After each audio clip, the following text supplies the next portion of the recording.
Hello, and welcome to episode 2 of the IAPR podcast. Today, I'm going to be interviewing Everton de Oliveira Maraldi, who is a professor at the Pontifical Catholic University of Sao Paulo in Brazil.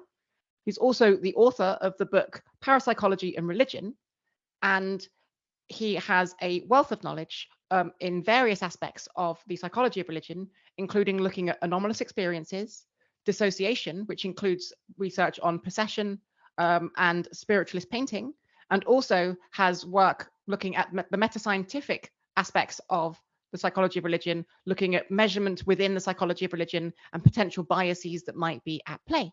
So it is with great pleasure that I welcome you to this podcast, Everton. It's lovely to have you on here. Thank you so much, Sarah. It's lovely to be here. Thank you for the invitation. Yeah, it's lovely to have you on here. I followed your work for quite some time. In fact, during my PhD, you and I have had conversations in the past. I think so. You know, I have that kind of knowledge of your work going into this interview. So even though I have that knowledge, the audience may not have that knowledge. So the first thing I'm going to ask you is if you could provide me some of your academic background and how you became interested in the psychology of religion. Okay, yes. My academic background is in psychology. I have a bachelor's degree in psychology from Guarulhos University in Brazil, as well as master's and doctorate degrees in social psychology from the Institute of Psychology of the University of São Paulo.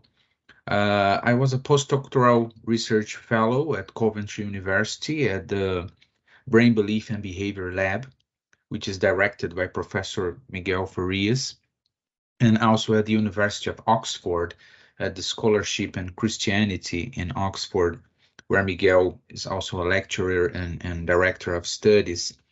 Well, my interest in the psychology of religion initiated when I discovered that psychology could also investigate religious beliefs, religious experiences. I was raised in a spiritualist family in Brazil. My mother is a medium, so I was raised in a very religious context. And when I started studying psychology, I had this naive conception that psychology is the study of the soul. And then I discovered that that was not the case, that psychology was a scientific discipline that was investigating the mind, behavior, subjectivity, using the scientific method. And I started to rethink and to criticize my own spiritual beliefs, religious beliefs, to start looking at these beliefs from a more neutral perspective, from a more distanced perspective. And this was very important because then I started to learn how to use the scientific method, how to apply the scientific method to investigate these topics that interested me since childhood.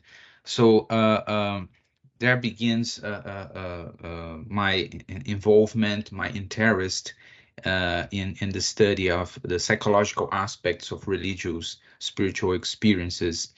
And then I dedicated most of my research since my my doctorate. I dedicated most of my research to investigate these topics from a series of different methodological and theoretical perspectives.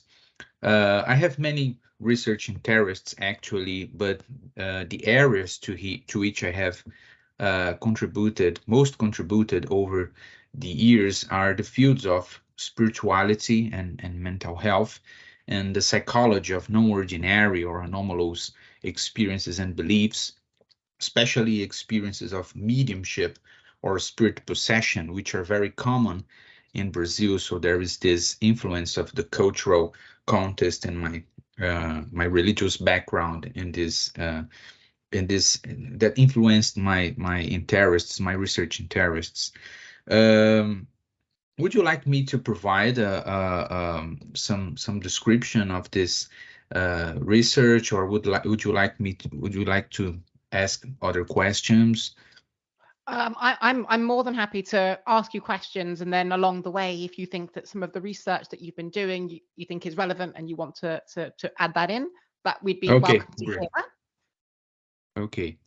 But that's really interesting that you spoke about your background coming from a religious background, specifically having that mediumship and spiritualist background where your mother was a medium. Because in some of Yeah. your writings, you have spoken about the kind of, I guess, perception, especially of psychology of religion, of those who experience anomalous experiences or those who have experienced mediumship, and how society paints people who believe in spiritualism, mediumship, and dissociation.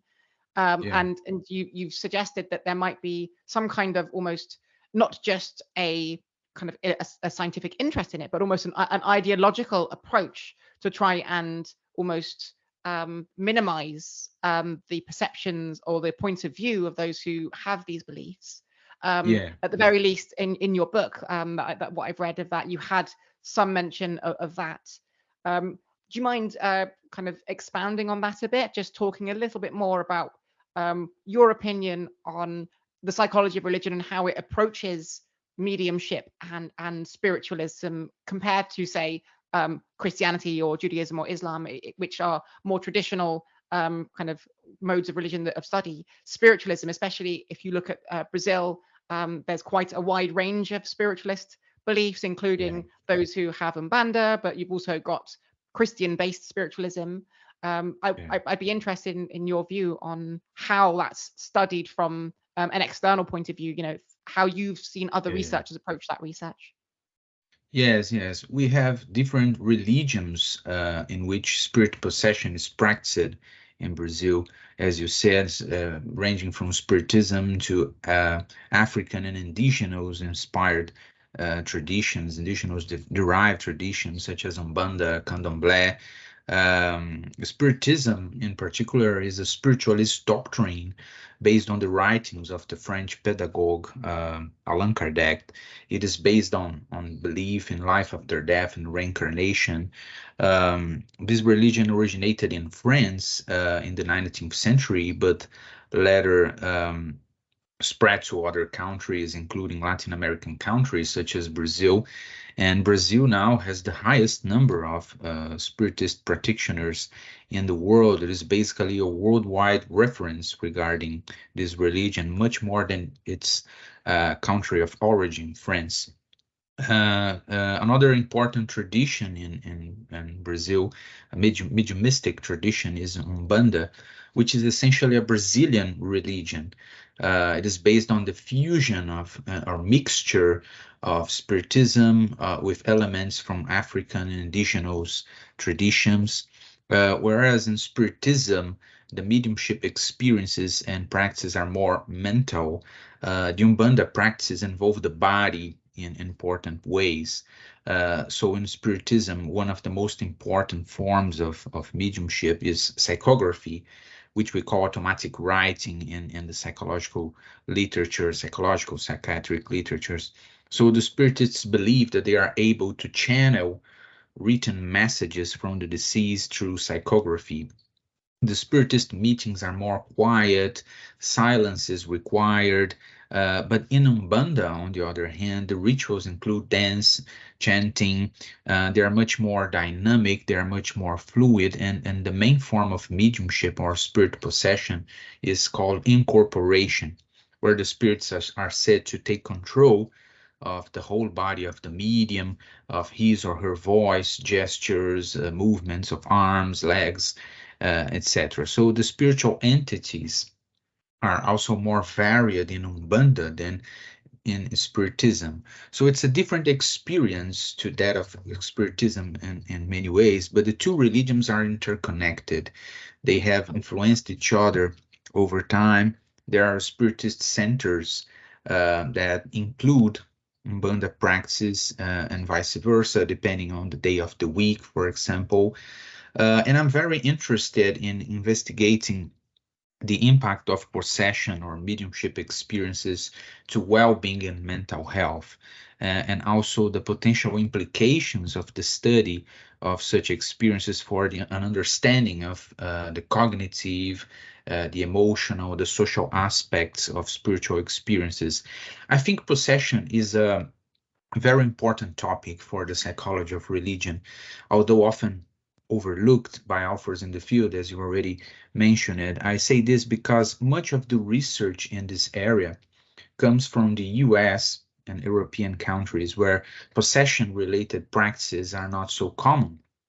Hmm. On the other hand, there are many religions and spiritual practices in Africa, in Latin America, for example, which involve possession or mediumship experiences.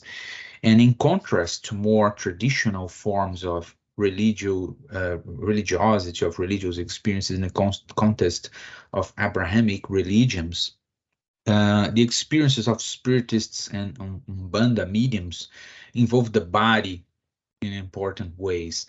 They are more experiential and emotional religions in comparison to most Christian denominations, at least the more traditional denominations. And they are also closer, I think, in a way to rituals and practices found in more ancient traditions and cultures. So we could eventually define modern forms of possession and mediumship as remnants of old shamanic practices. Well, you would like, do you like to make a question? Yes, yeah. So my question was going to be, so you have that kind of the fact that you are from Brazil and you have that background, and obviously you said that a majority of the research in this area, if it's done, tends to come from the US or from Europe. um, Yeah, that can lead to kind of a weirdness issue, which is something that you've mentioned in some of your previous research, with the focus of the psychology of religion being on these kind of Western, often European or American populations, and therefore it's not necessarily accounting for these more disparate religious ideas, things like the Afro-Brazilian um, Umbanda that you've mentioned, and also other forms of spiritual religions. But kind of what are some of your key findings or takeaways from some of your cross-cultural work that you've done, that you've kind of compared this kind of European slash American, North American work with the work that you've done in South America? yeah. I think that there are different reasons to study possession and to take possession into consideration as an important topic in the psychology of religion and spirituality from a Western perspective also. I think that this area could offer new avenues in terms of psychological theories of religion. Most of the theories in the cognitive science of religion, for example, has to do with belief in God or God's relationship with God, high gods, prosociality, and all that stuff. But how can we explain the experience of incorporating or channeling the gods? So I think this is a different and very interesting research topic. When a medium in candomblé incorporates an orisha, he or she is actually incorporating the energy of that God. So he's not just talking with that God or praying, he's actually embodying that specific God. So it's a different phenomenon. Also, Yeah, this that sounds. individual, yeah, Oh, so that sounds really interesting, especially with the there has been some kind of movement, especially more recently, in uh, ideas of embodied cognition in parts of yeah, psychology, discussing how embodied cognition works and talking about things from that perspective. And so yeah, looking, there might be some overlap, some interest of psychologists who aren't necessarily currently focused on psychology of religion, yeah, but yeah, have an interest in embodied cognition, who might be interested in how the fact that that the way mediumship works and how people yeah, perceive their body to kind of almost no longer be theirs because it's being possessed, that might be of yeah, interest to those who study embodied cognition, and can be a way of interacting and pushing out the psychology of religion to those in other parts of psychology. You are totally right. There are already some contributions in this regard. I can cite here the work of Emma Cohen, in her book The Mind Possessed, where she provides an interesting cognitive perspective of possession. And there are other authors also discussing embodied cognition. Manvir Singh has also wrote about a cultural evolutionary approach to shamanism, in which he takes into consideration possession experiences. I know that Miguel is also investigating this topic. So yeah, there are many ways through which we can investigate possession experiences from an embodied cognition perspective, but much more can be done in this area, I think. Research on mediumship and possession has progressed much more in the fields of social sciences over the years, social sciences and psychiatry, in terms of diagnostic criteria to differentiate dissociative, normal and pathological dissociative processes. Um, so maybe it would be interesting, I don't know, to explain the notion of dissociation. Whereas mediumship and possession are terms employed by the religious believers or experiencers, dissociation is the concept mostly used by researchers to understand or explain mediumship. Dissociation can be considered a secular explanation of mediumship and possession. It is a hypothesized process in which sensory, motor, and emotional processes are said to become dissociated or disconnected in some way from the usual state of consciousness, identity, or behavior of an individual. There is much discussion in the literature over whether dissociation is pathological or healthy. Some authors argue that there are pathological forms of dissociation. This is reflected in some psychiatric diagnoses, such as the dissociative disorders in the Diagnostic and Statistical Manual of Mental Disorders, the DSM, or the International Classification of Diseases. In pathological possession, in these manuals, you can find a classification for pathological possession is considered as a possible presentation of dissociative identity disorder, which was formerly named multiple personality disorder. It's a very controversial psychiatric classification. Yes. And there is also all this discussion regarding subject-defined definitions of these experiences and researcher-defined, because these are researcher-defined. They are not necessarily emic conceptions developed in the specific cultural context where these experiences are. Yeah, that makes sense. Yeah. So So, there's this discussion over whether we should rely on these categories that were developed by Western psychiatrists, psychologists, etc., or try to understand the experiences reported by these individuals based on a dialogue with their culture, with their beliefs, worldviews. Um, and so just having a bit more of an understanding of kind of the origins and where these people come from, because oftentimes you find that because of the focus in Europe and North America with a lot of psychology, you get a lot of ideas that are kind of thrust upon other parts of the world, and our definitions and the terms that we use are kind of thrust upon other parts of the world, and they have, they kind of almost are forced to adopt them rather than having them created in a dialogue with people who are from areas where, no, this isn't necessarily a disorder, this is just how people experience religion in this country, kind of thing. Yes. There's this discussion in the literature about the cross-cultural consistency of this psychiatric diagnosis regarding dissociation, possession. Usually, possession is considered pathological when it involves distress, impairment, or social disadaptation. However, this distinction might be more difficult to make than implied by psychiatric criteria. These criteria are more helpful in identifying extreme cases, but are not so helpful when you have to deal with more nuanced cases where possession involves some challenges to this individual, but does not cause significant suffering or impairment.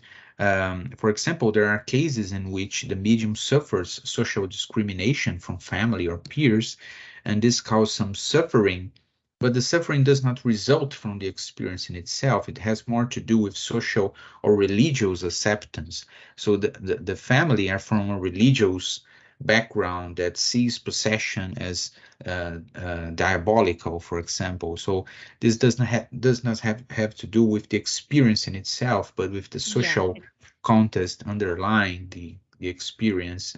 Yeah, that makes a lot of sense. Earlier in this interview, you mentioned that you have an interest also in mental health and how kind of anomalous experiences, including possession, might relate to mental health.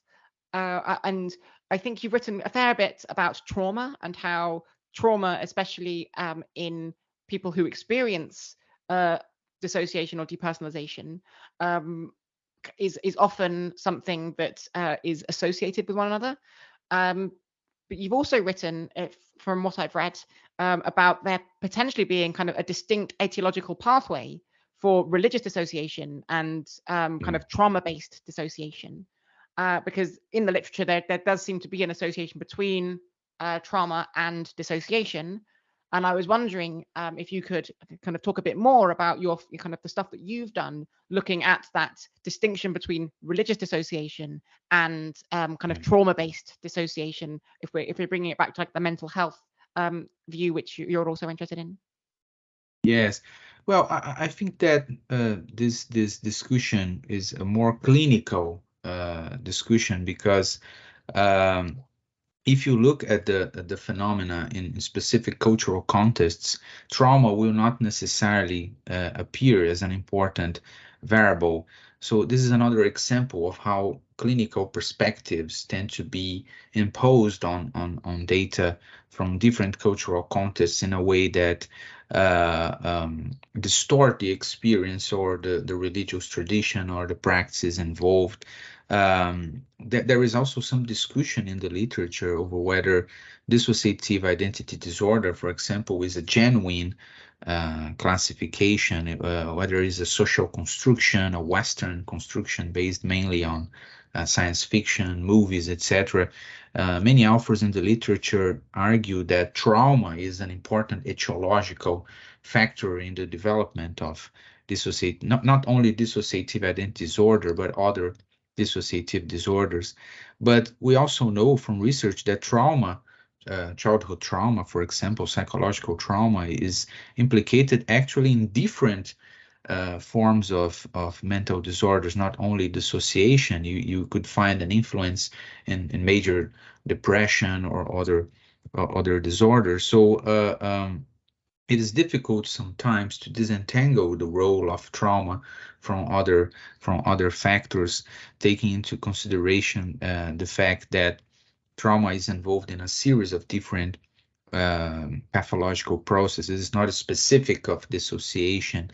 There are some cases in the literature in which it was found that the researchers were able to identify some association between pathological possession and previous experiences of trauma. There are some cross-cultural attempts to investigate this association, and they identified some connection between trauma, not only sexual abuse, for example, but other forms of trauma with pathological expressions of possession. I tend to think that possession in itself or other mediumistic experiences are not necessarily unhealthy, are not unhealthy at their very basis. They tend to be distorted, or their expressions tend to be pathological when there is some pathological predisposition from the individual.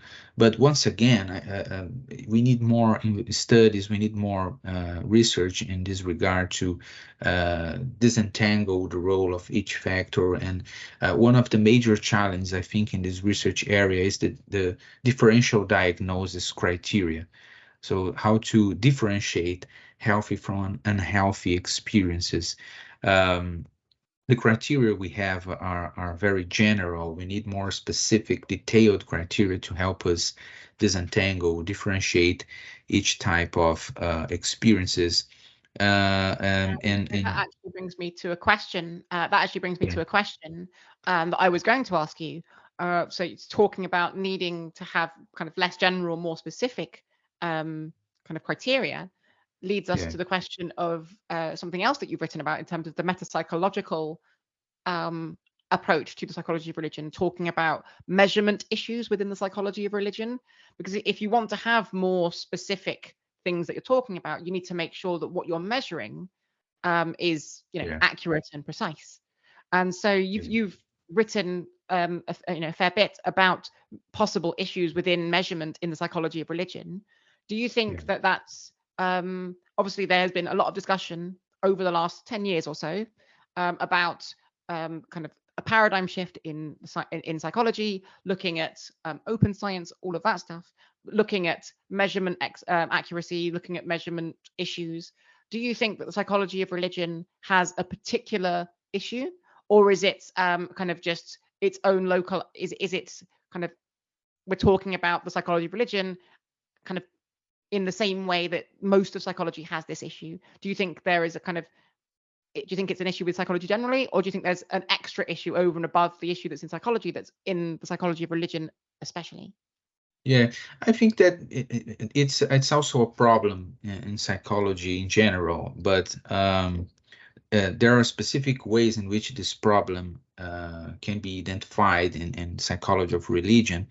I'm very interested, for example, in how the researchers' beliefs and conceptions about the phenomena, about religious beliefs and experiences may influence the findings. The field of spirituality and health, for example, is marked by antagonistic views concerning the role of spirituality and health. Although we can say that overall the evidence in favor of a positive relationship with mental health is substantial, there are also studies showing that this relationship can vary according to religious or non-religious affiliation and other variables.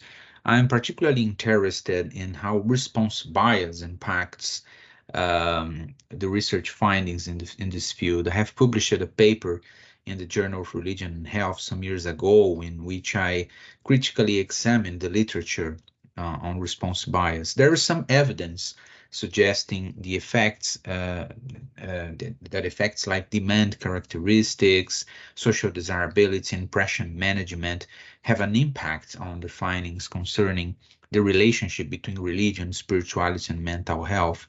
That is, we should be more careful about our interpretation of the evidence about respondents' answers to our questions regarding their health status and level of religiosity. This is not just a problem in the psychology of religion. We can also I could also identify studies showing this problem in other areas of the human sciences, including psychology. But I think that it's an important topic to be considered in the psychology of religion.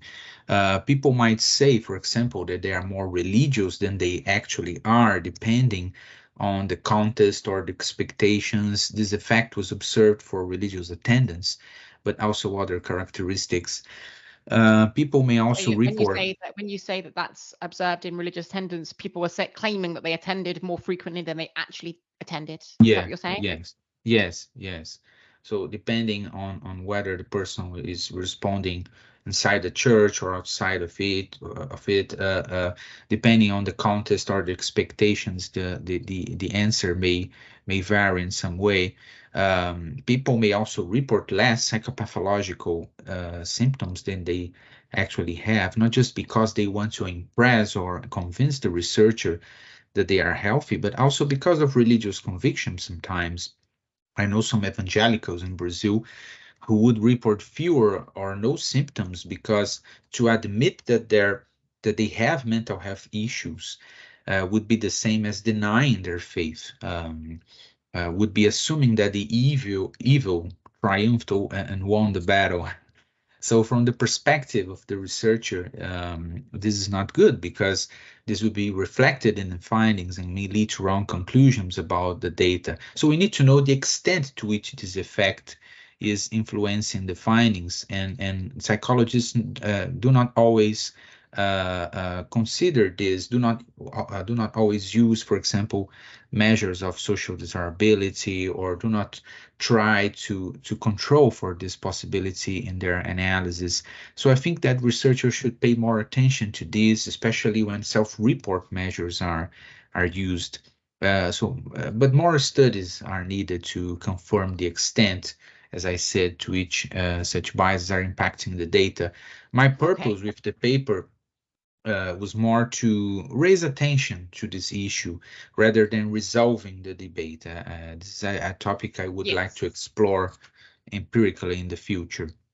So I think that's something that I think, I wish I'd come across that article before I did my PhD, for example, because I use quite a lot of self-report measures, and I was looking at religious ritual inside of churches, as you mentioned, and so I might have got those same kind of biases coming out, and that might have affected my results without me necessarily including obvious, clear ways of trying to suss whether or not there was bias. Do you know Yeah. of good ways that psychologists of religion who are listening to this podcast might be able to integrate or incorporate good ways of accounting for bias? Like, are there any suggested methods that you know of that can account for those kind of response biases that you like think could be added into studies that are currently being, let's say someone is currently designing a study, they're thinking, okay, I'm about to print out, these self-report questionnaires. Is it a 2 or 3 questions extra that they add, or is it a full, 5 or 6 pages that they need to add? Like, what would you recommend that they look up, or if you have something straight away that is there something that you can recommend? Yes, one of the things that come to mind when discussing response bias is how the research is presented to the respondents. So I think it is very important that the researchers try to avoid explaining too much about the study. It is important to keep some aspects of the study described in a more general way, I think. There is also the fact that some researchers are well known in their respective fields. For example, when you think about spirituality and mental health, you cannot you certainly think about Harold Koenig, you think about Kenneth Pargament, etc. And some of these authors are well known even even by lay people, even by people who are not necessarily researchers in the field, etc. So it's important to keep some information about the study, or even sometimes about the researchers. In secret for the respondents. I think that is important to try to avoid providing some information that could easily influence the respondents' answers to the questions. So this is That's a very, very interesting one, because you suddenly run into that quandary that the one that's kind of plagued people for many years now is, how much information do I reveal about my study before I change the results because I've told people too much information? That can happen if I say to someone, I'm researching the effect of religion on mental health. Then you ask in the questions, how religious are you? What is your mental health? Then suddenly they're going to answer in a very specific way. But if that is what obviously that's something that you try to avoid. But how much can you kind of, how general can you be before the person that you're asking no longer has informed consent? Because obviously you want them to have informed consent. You don't just want them to say, yes, I'll take part in this, whatever study it is. You want them to know what they're taking part in and why they're taking part in it. And Yeah, so there is that mix. It's about finding the balance to make sure that yeah, you don't influence the study and therefore change the results by having demand characteristics or kind of social desirability biases or expectancy biases, measurement biases, or even cultural yeah, biases. By yeah. but you also need to make sure that there is enough information there that participants can still very much make an informed decision on whether or not they take part. Yes, of course, this should be discussed with the ethics committee. There is all this process, and some ethical guidelines should be followed. But I think there are actually many ways which we can do this. For example, we can include other measures that investigate other variables that are not directly related to what you are investigating. So this might create the impression that this is not the focus. The spirituality and mental health connection is not necessarily the focus. Some authors also suggest to uh, collect data in different conditions. So, for example, you would have a first moment in which people would answer some questionnaires, and there would be another occasion in which people would answer another um, batch of questionnaires. So you separate the conditions of responding in a way that the person cannot necessarily um, understand exactly what you are investigating, or which topics are being under investigation. So there are some ways through which we could control for this also in the analysis, not just in the design of the project or the data collection, but also in the analysis. So for example, if you have included the measures of social desirability, of demand characteristics, etc., you can control for these variables in the analysis. So there are many ways actually, and in the paper I have discussed a list of possible remedies to response bias. There are many ways to which we can control for this possibility. These controls are not necessarily uh, um, uh, you not necessarily diminish response bias. You may have response bias to some extent, but it is important to consider these possibilities, to take these measures into consideration in order to at least reduce the possibility of response biases. I think it would be interesting to investigate, compare the results, the findings of studies who use these techniques, who use these approaches to reduce response bias, and studies who did not use these approaches. This could be an interesting research program in the future. Okay, yeah, that's really useful. So thank you very much for kind of answering the questions about the meta psychology. I'm going to bring this back now to kind of again the psychology of religion specifically. I'm going to so in the last episode of this podcast, I spoke to someone who has kind of a historical overview, Dr. Yulia Gimeshi, and she looked at the proposed link between epilepsy and religiosity/spirituality over the last few centuries. And despite people assuming that there was a link, some of her work suggests that link might not necessarily be supported by the data. So I was wondering if in your work, because you've also looked at the assumptions of that there's kind of this link between people who experience spiritual experiences and that kind of thing, and whether or not there is an assumption that people who experience some kind of spirituality of any kind and disassociation, do you think that dissociation and spiritual experiences are necessarily linked? Or do you think there's not enough data to suggest that's the case? Because I think in some people that is quite the assumption that kind of occurs going into this kind of body of work.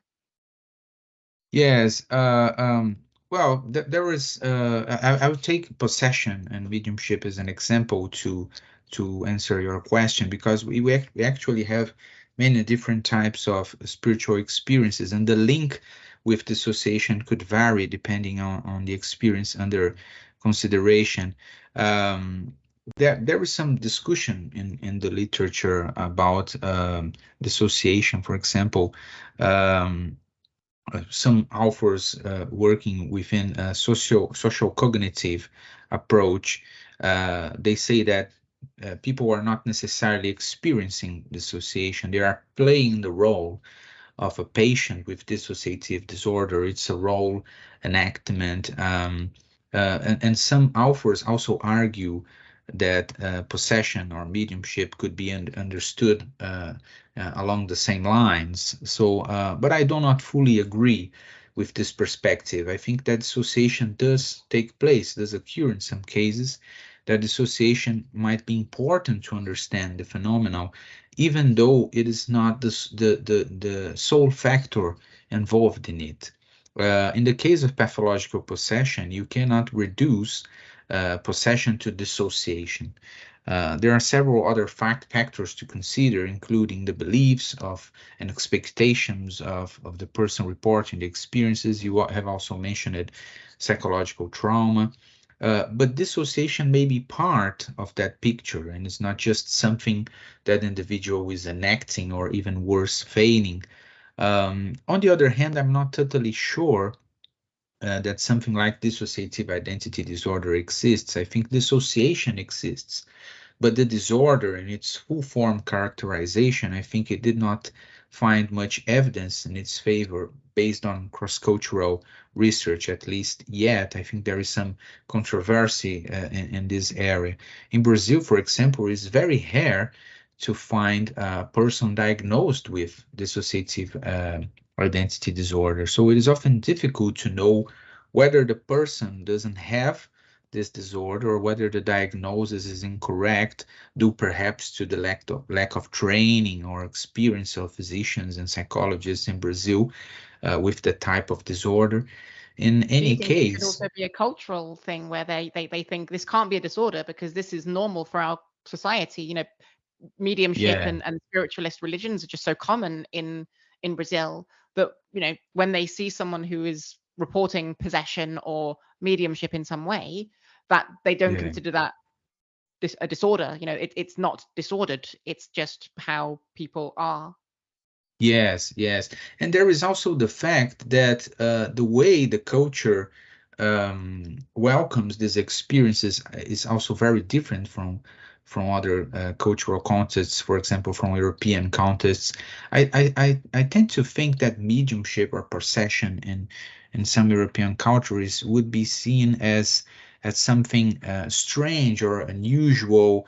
But in Brazil, it's so common that even the way that culture welcomes these experiences is different. For example, in spiritist centers, in Umbanda, terreiros or temples, um, the medium will undergo an entire process of development. He or she will develop his mediumship. So there are courses directed to mediums to help them develop their mediumship. So they teach people how to understand their experience, how to appraise the experience, how to control the experience. So there are many reports of individuals who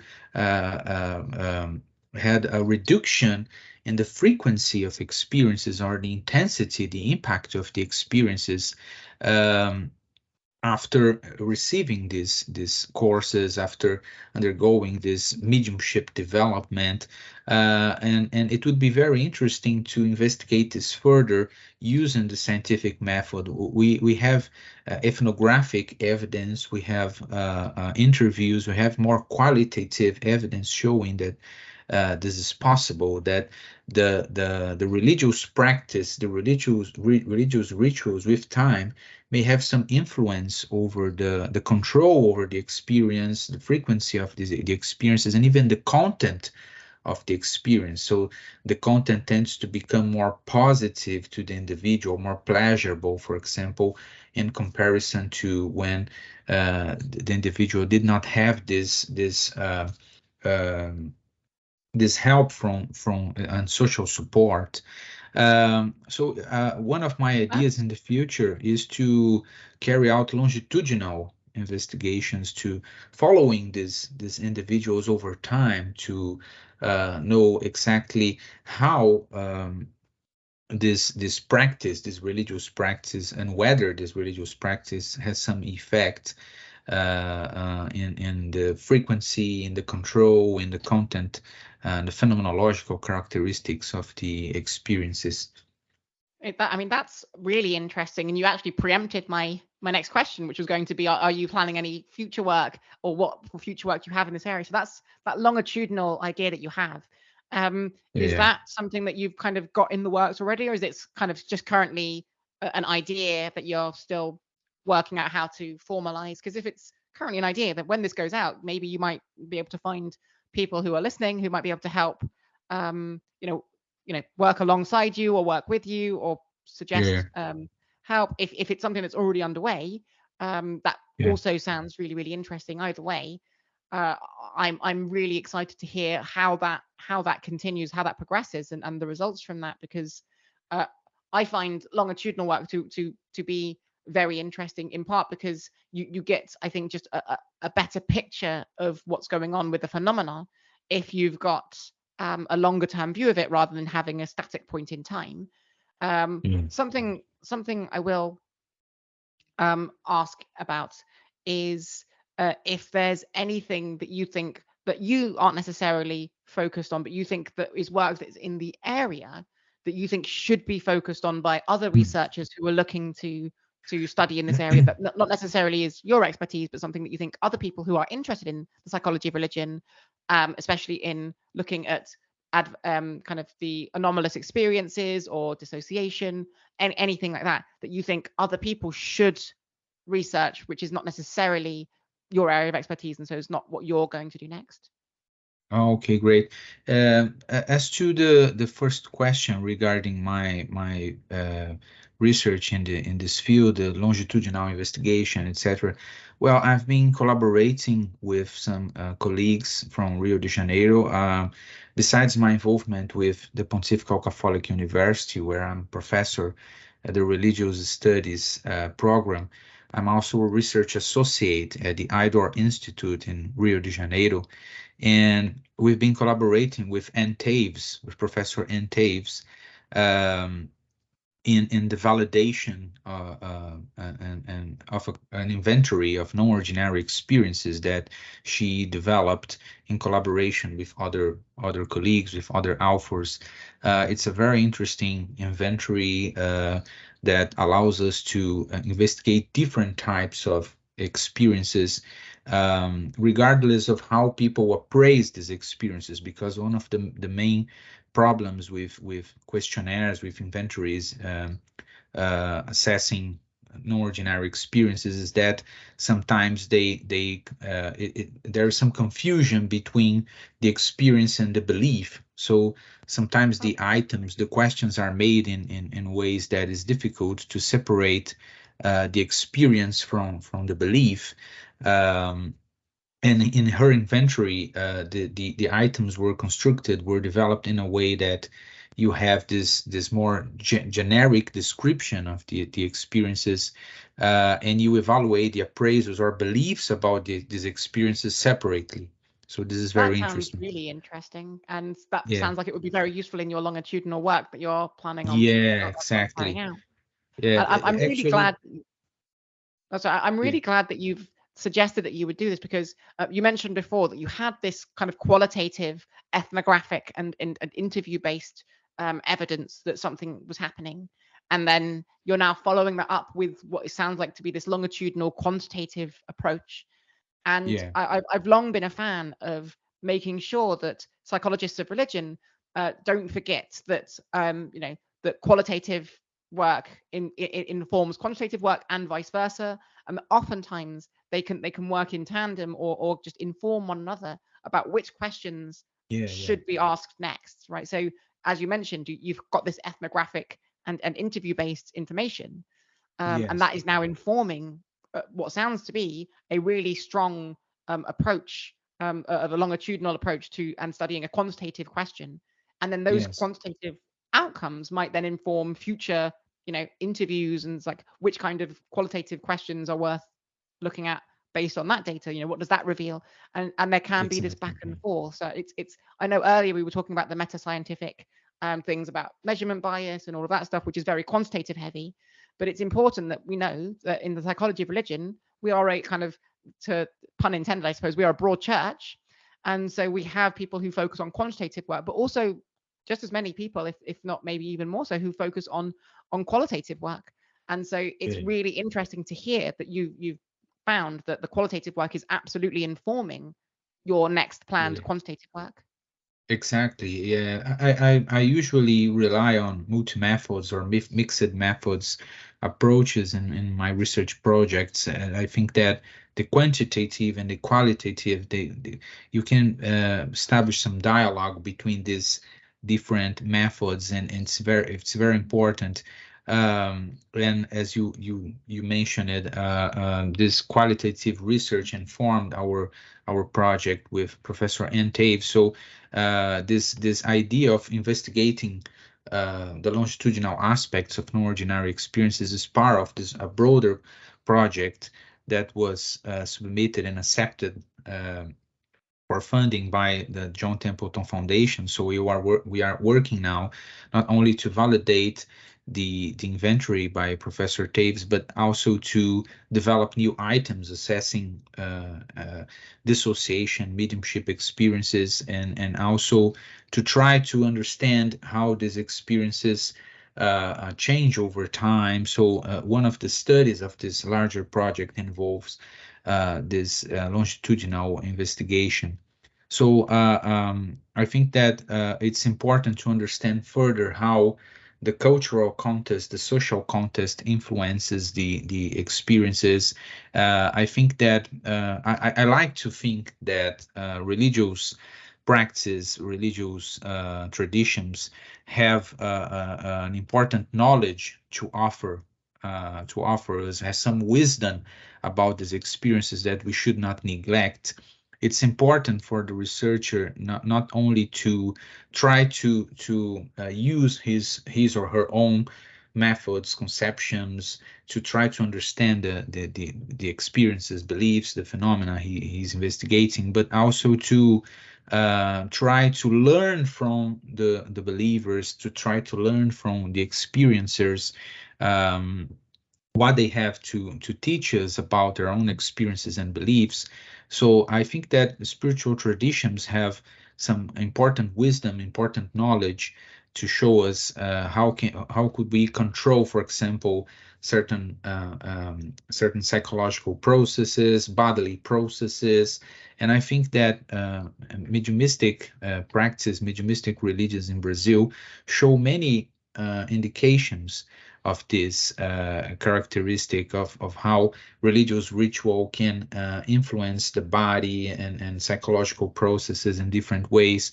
It can help modulate perception of reality, perception. It's also a way to help people enter in contact with this other dimension, whatever the term you use to define this other dimension. I'm not necessarily implying that this spiritual world exists, but people rely on certain techniques to alter their consciousness, to change certain cognitive and emotional processes, to then be able to have these experiences. So it would be interesting to learn also from these traditions and try to develop new concepts, new definitions that balance both subject-defined and researcher-defined conceptions. So this is one of my ideas for the future in collaboration with other colleagues. As to your question about the future of the psychology of religion and topics that would be interesting to investigate, I think that anomalous non-ordinary experiences is a very important topic. As I said, I think that most of the research in this area is focused on beliefs, on attitudes, on behaviors, but it's also important to understand the experiences and how these experiences are shaped by cultural expectations, beliefs, etc., but how but also how these experiences may influence these beliefs and attitudes. There are two major approaches in the literature, theoretical approaches to this topic. Some authors rely on a more experience-centered perspective, which says that at the basis of religions, at the basis of different spiritual traditions, you will find certain experiences that are at the core of this tradition. So these traditions initiated based on these experiences, and then these traditions took other aspects. It evolved over time with doctrines, with other principles, moral principles, etc. But the experiences were at the basis of these traditions. And there are other authors who rely on a more social cognitive approach, who says that the experiences are social constructions. You are not studying the experiences in themselves. You are studying you are actually studying narratives. You are studying you are not assessing the experiences themselves, but much more the way people interpret things and appraise events based on cultural expectations, beliefs, and etc.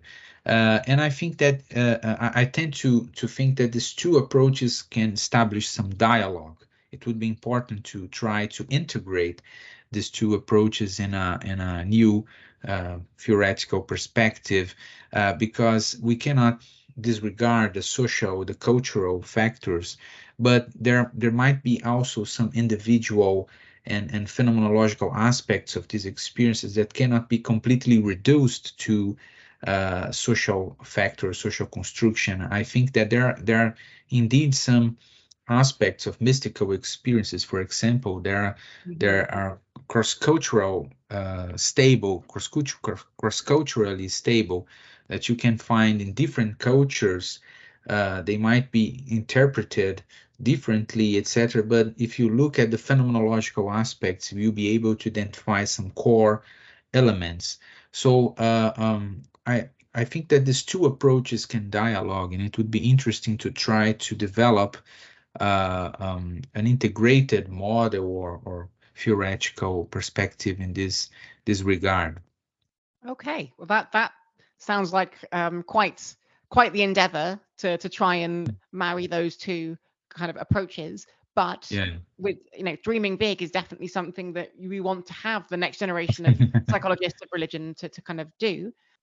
So as well as this future research that you're talking about, you said that there's some perspectives or kind of the future of the psychology of religion that you might be interested in talking about to me earlier. Could you kind of elaborate on that for me, please? Yes, I think that one of the major problems in contemporary psychology, not just the psychology of religion, but psychology in general, is the lack of dialogue with the humanities, especially with philosophy. I think that contemporary psychologists are mostly interested in empirical investigations, experimental findings, and implications of such findings to evolutionary theory, for example, to biology, neuroscience, and cognitive theories. But I think that sometimes we lose contact with other important aspects. We neglect important philosophical and existential issues. That is why our theories sometimes are so reductionistic. I suggest we reread the classics. I think it's important to read William James, Freud, Jung, Janet, Flournoy, and many others. These were authors who were not just empirical psychologists, they were also philosophers in many ways. They did not have much empirical evidence to back up their assumptions, but they speculated a lot, but they had this broader vision. They were able to build amazing theories and concepts about the human mind. So today we have much data, but and we have many different ways to analyze this data. The methodological aspects showed an impressive progression of the history of psychology. But on the other hand, contemporary psychologists are not good at theories. We lost the vision, the philosophical perspective that our founding fathers had. So we have much data, but don't know how to put the data into greater perspective, I think.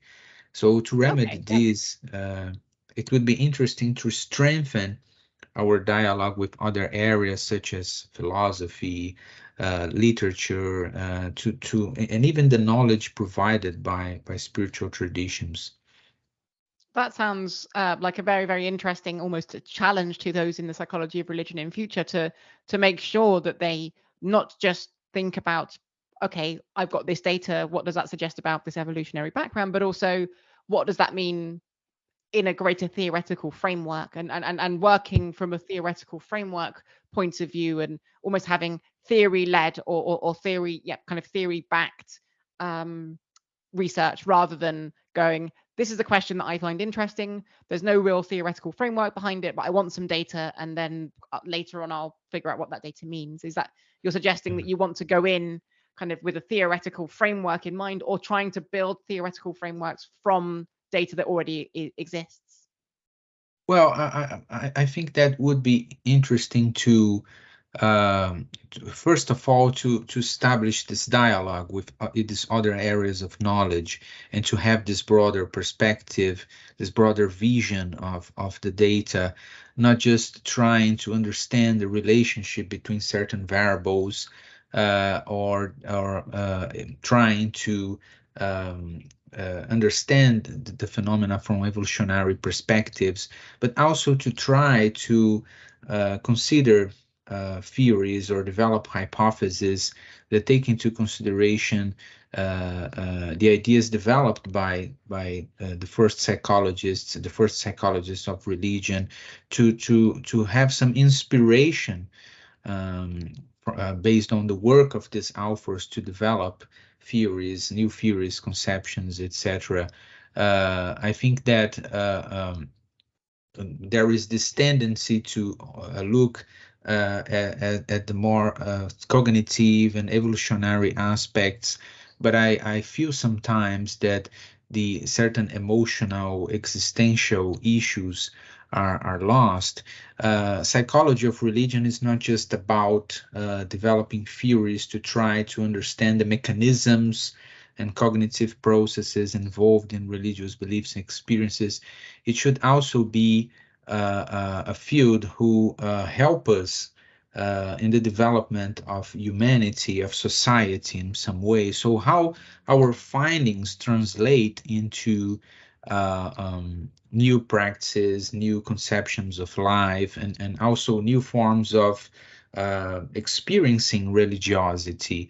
For example, what is the impact of these findings to religious people, to what they experience in their churches, in their religious contests?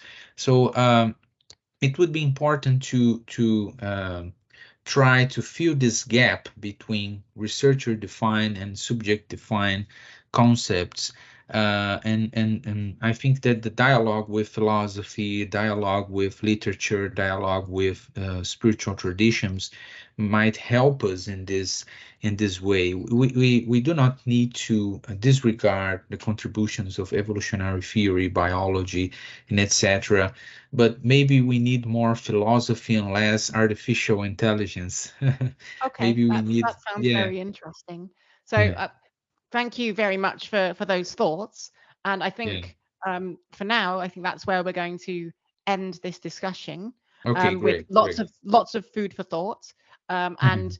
I'm going to put the email address of Everton's email address into the description of the podcast episode, so that people who want to get in contact with Everton, who has suggested that he is very willing to talk more about this with anyone who's open to conversation, be they potential collaborators or people who are even lay people who just want more information about his work, they can contact him, and I'll make sure that we have his email address in the Great. description of the podcast, so that he can discuss. So, but for now, I just like to say thank you again so much for joining us on the podcast.